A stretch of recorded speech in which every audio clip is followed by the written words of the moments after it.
35 साल की एक महिला, पति करोड़पति बिजनेसमैन, पति हर ख्वाहिश पूरी करता अपनी पत्नी की, लेकिन शारीरिक जो भूख थी महिला की वो पूरी नहीं हो पा रही थी और महिला के कदम बहक जाते हैं। वो अपने ही पति बिजनेसमैन जो सेठ जी कहलाते हैं उनके एक मुनीम से चक्कर चला बैठती है।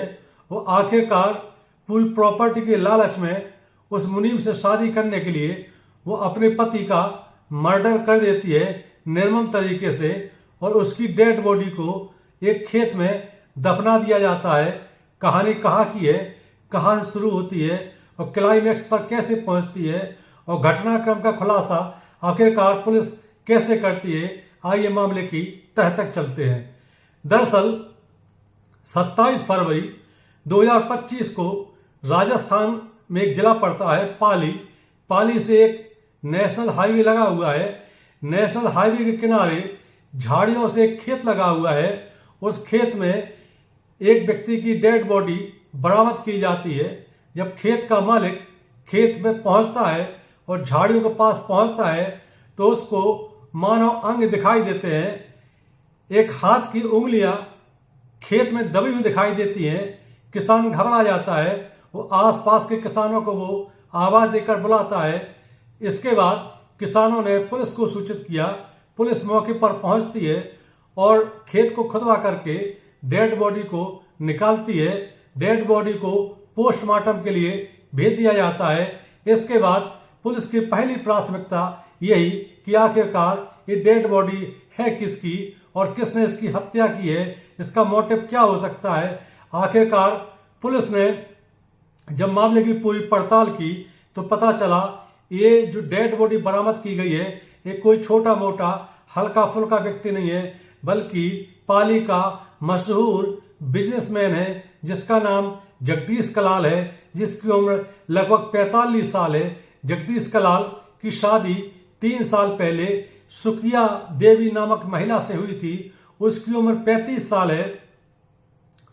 दोनों खुशीपूर्वक जीवन व्यतीत कर रहे थे, लेकिन सुखिया देवी को अपने पति से वो सब नहीं मिल रहा था जो उसको चाहिए था।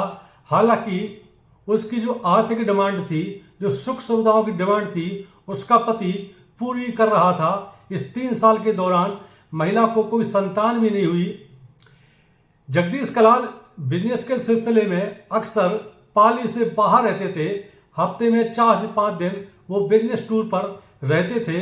उन्होंने अपना बिजनेस संभालने के लिए पाली में ही 8 से 9 कर्मचारी लगा रखे थे।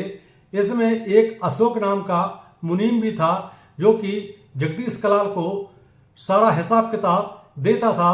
जब जगदीश कलाल टूर पर होते थे तो अशोक जो कि मुनीम था वो जाकर के सेठानी को पूरा हिसाब किताब देता था।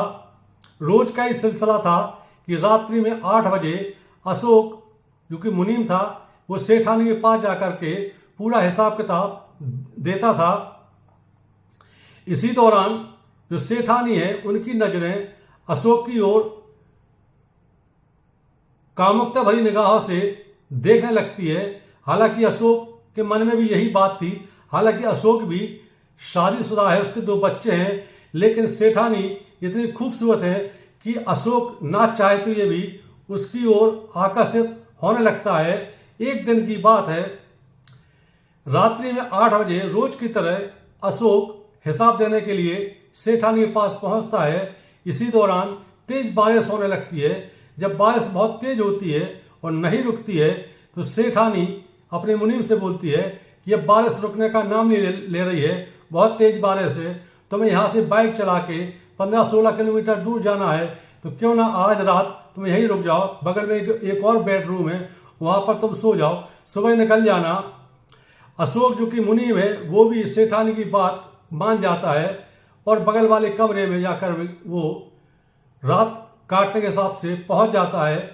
लेकिन रात में ना तो सेठानी को नींद आती है और ना ही मुनीम अशोक को नींद आती है। रात में जब 12 बजते हैं तो सेठानी बाहर निकलती है अपने बेडरूम से। इसी दौरान अशोक भी अपने बेडरूम से बाहर निकलता है और दोनों की नजरें दो चार हो जाती हैं। बारिश बहुत तेज हो रही है, बिजली कड़क रही है। सेठानी अचानक जब बिजली कड़कती है तो डर जाती है, वो अशोक से चिपट जाती है। जब जैसे ही अशोक की बाहों में सेठानी आती है तो अशोक जो कि मुनीम है घबरा जाता है। इसके बाद सेठानी छोड़ देती है और उसका हाथ पकड़ करके उसको अपने बेडरूम में ले आती है। उसके बाद सारी मर्यादाएं टूट जाती हैं। मुनीम और सेठानी के बीच अवैध संबंध स्थापित हो जाते हैं। जब मर्यादा एक बार टूटती है किसी पुरुष और महिला के बीच तो ये सिलसिला रुकने का नाम नहीं लेता है। अब रोज का ही सिलसिला हो गया। मुनीम हिसाब देने के लिए रात में 8 बजे जाता था और सेठानी के साथ कई बार रात में भी और कई बार दिन में भी अवैध संबंध बनाता था। दोनों लोग खुशी खुशी आगे बढ़ रहे थे, लेकिन ऐसी बातें छुपती नहीं है। जगदीश कलाल जो कि सेठ जी हैं, उनको मोहल्ले वालों ने इस बात की जानकारी दे दी। जगदीश ने जब अपनी पत्नी से इस बात का जिक्र किया तो पत्नी सेठानी ने बोल दिया कि ऐसा कुछ भी नहीं है और लोग तो ऐसा कहेंगे ही, ईर्ष्या करते हैं, जलते हैं। जगदीश सेठ जी ने भी समझा कि हो सकता है मोहल्ले वाले ईर्ष्या करते हो, क्योंकि वो संपन्न है, पैसों की कोई कमी नहीं है, खूबसूरत भी है। जगदीश कलाल अपने बिजनेस में इतने मस्त हो जाते हैं कि वो अपनी पत्नी की जो भावनाएं हैं, शारीरिक आवश्यकता है, मानसिक आवश्यकता है, उनको वो समझ नहीं पाते हैं। और सेठानी अपने मुनीम के साथ रोज ही रात रंगीन करती रही। जगदीश कलाल जब बिजनेस टूर से आ जाते थे तो मुनीम और सेठानी नहीं मिल पाते थे, लेकिन जैसे ही जगदीश कलाल टूर पर निकलते थे सेठानी और मुनीम अवैध संबंध बनाने लगते थे। जब मोहल्ले वालों ने सेठ जी से फिर इस बात की कंप्लेंट की कि मोहल्ले का माहौल खराब हो रहा है और तुम्हारे घर में ये मुनीम आता है, कई बार दिन में भी आता है, 4-4 घंटे रुकता है, रात में कई बार आता है, पूरी रात यहीं रहता है, मामला कुछ गड़बड़ है। इसके बाद जगदीश कलाल सेठ जी ने अपनी पत्नी की अनभिज्ञता बगैर जानकारी के बेडरूम में 2 खुफिया कैमरे लगवा दिए। इसके बाद जगदीश कलाल जब टूर से लौट करके आते हैं तो उन्होंने वो सारे खुफिया कैमरे की जो फुटेज थे वो निकाल करके देखे तो उनकी जमीन पैरों के नीचे से खिसक जाती है। उन्हें अब क्लियर हो जाता है कि उनकी पत्नी के अवैध संबंध उनके मुनीम से हैं। उन्होंने अपनी पत्नी को बुला करके वो सारे फुटेज दिखाए। पत्नी समय से लाल हो जाती है। इसके बाद सेठ जी बोलते हैं कि अब मैं तुमसे तलाक लूंगा, तुमने मेरा भरोसा तोड़ा है, और मुनीम को भी नौकरी से सेठ जी निकाल देते हैं। इसके बाद जब सेठ जी फिर टूर पर जाते हैं तो जो मुनीम को हटा दिया था वो फिर सुखिया देवी सेठानी घर पहुंचता है और फिर वही सिलसिला चालू हो जाता है। इसके बाद सेठानी ने एक प्लानिंग की कि क्यों ना सेठ जी को रास्ते से हटा दिया जाए, करोड़ों की प्रॉपर्टी है और अशोक से मैं शादी कर लूंगी। इसी प्लानिंग के तहत एक दिन सेठानी ने सेठ जी को नींद की गोलियां खाने में खिला दी। सेठ जी जब बहुत गहरी नींद में सो जाते हैं तो सेठानी अशोक को बुला करके, अपने प्रेमी को बुला करके सेठ जी का गला दबा करके हत्या कर देती हैं।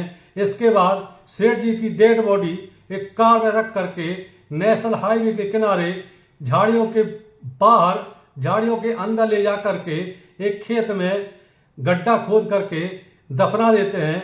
पुलिस 20 दिन तक इस मामले की पड़ताल करती रही, लेकिन हत्या का मामले का कोई सुराग नहीं मिल रहा था। अंततः पुलिस ने जब सेठानी की मोबाइल कॉल डिटेल निकाली तो उसमें पता चला कि इसकी सबसे ज्यादा बात अशोक नाम के व्यक्ति से होती है।